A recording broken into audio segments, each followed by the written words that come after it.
Sup game devs, Noska here. My name is Vlad and today I want to share some updates on the spreadsheet package that I've uploaded earlier this year.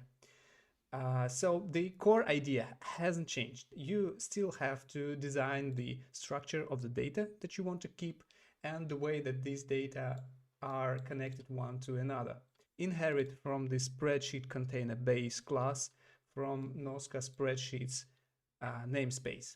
The important change in the workflow is that I've separated the content of the spreadsheet, so the actual tables and rows that you download, into a separate serializable class.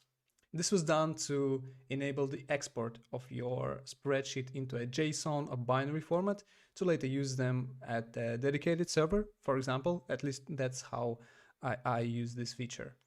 Now let's rewind the workflow. Here is the spreadsheet. I need to copy its address and paste it into the document ID here in the import tab.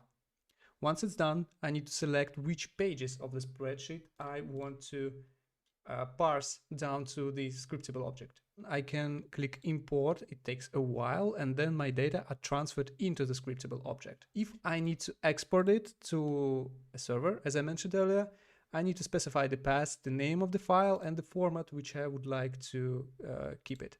For example, let's serialize it as both JSON and binary files.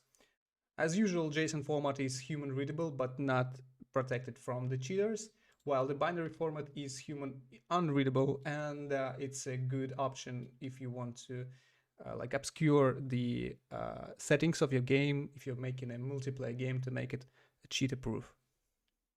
That's it for today's video. However, I'm working on a bigger library with much more tools and extensions, so stay tuned and see you soon.